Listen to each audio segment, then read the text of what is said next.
अंग्रेजी व्याकरण में ये जो प्रेजेंट टेंसेस हैं अक्सर उलझा देते हैं, है ना? हाँ बिल्कुल। हमारे एक श्रोता ने कुछ बहुत अच्छे ग्रामर गाइड्स और लेख भेजे हैं। अच्छा। तो आज सोचा कि इन्हीं का इस्तेमाल करके वर्तमान काल की जो गुत्थियां हैं उन्हें सुलझाने की कोशिश करते हैं। हाँ, ये बढ़िया रहेगा।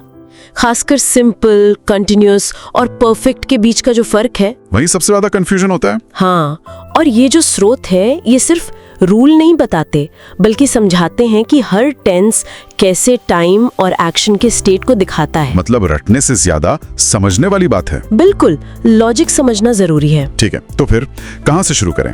सबसे आम उलझन प्रेजेंट सिंपल और प्रेजेंट कंटिन्यूअस। हाँ, वहीं से करते हैं।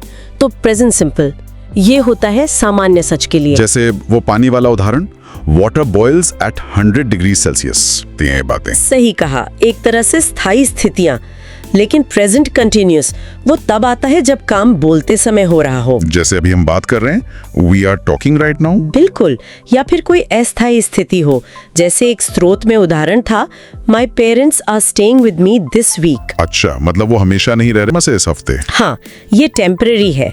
इसका स्ट्रक्चर तो पता ही है ना, एमेजार और क्रिया का आईएनजी फॉर्म। तो ये अस्थायी होना एक बड़ा पॉइंट है। मतलब अगर मैं कहूँ I work at the BBC, ये सिंपल हुआ, मेरा स्थायी काम। हाँ। और अगर कहूँ I am working on a new project, तो ये कंटिन्यूअस हुआ।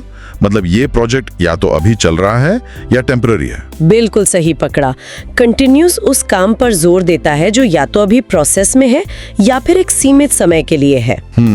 अब इसी से जुड़ा हुआ है प्रेजेंट परफेक्ट। हाँ, ये वाला, ये अक्सर पास्ट सिंपल के साथ बड़ा कंफ्यूज करता है। स्रोत बताते हैं कि प्रेजेंट परफेक्ट सिंपल मतलब हैव हैज प्लस वर्ब का थर्ड फॉर्म, ये पास्ट की किसी घटना को प्रेजेंट से जोड़ता है। हाँ, कनेक्शन जरूरी है। जैसे वो उंगली कटने वाला उदाहरण, आओ I have cut my finger, मतलब कटी तो पहले पर दर्द अभी हो रहा है, असर अभी है। बिल्कुल। या वो चाबी खोने वाला, ही इज लॉस्ट हिज की, मतलब चाबी पहले खोई थी पर अभी भी नहीं मिली है, वर्तमान में असर है। सही है, वो वर्तमान से जुड़ाव वाली बात। हाँ, वही मेन पॉइंट है।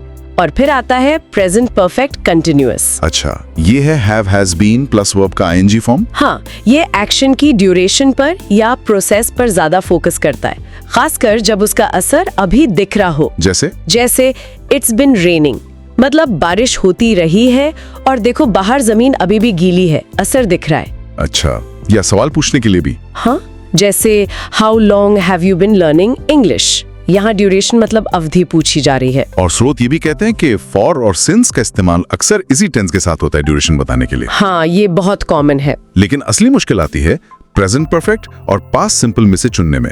स्रोत कहते हैं ये बहुत आम गलती है। हाँ, लेकिन इसका फर्क ध्यान से देखें तो साफ है। पास्ट सिंपल तब इस्तेमाल होता है जब काम पूरी तरह खत्म हो चुके टाइम में हुआ हो। मतलब टाइम भी खत्म, काम भी खत्म। हाँ, जैसे yesterday, last week, in 1990।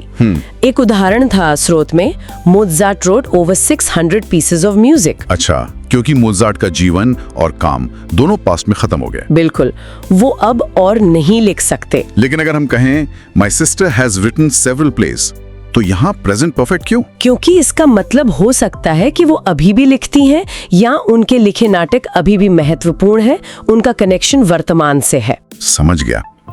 तो रूल ये हुआ कि फिनिश टाइम वर्ड्स जैसे yesterday, last year, इनके साथ प्रेजेंट परफेक्ट नहीं लगाना। नहीं, बिल्कुल नहीं। ये एक बहुत बड़ा टेक अवे है इन स्रोतों से।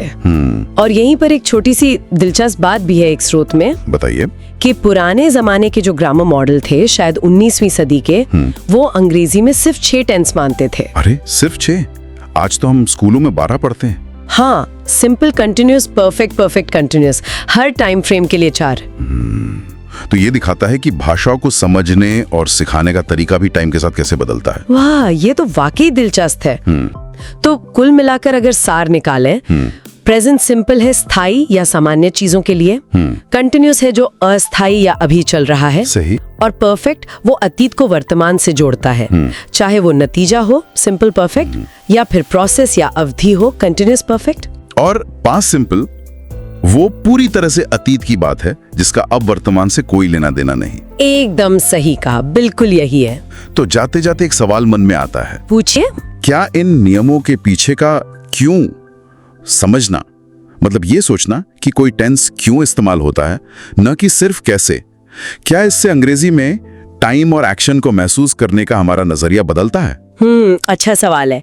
क्या ये सिर्फ रूल्स जानने से ज्यादा गहरी समझ देता है भाषा की, ये सोचने वाली बात।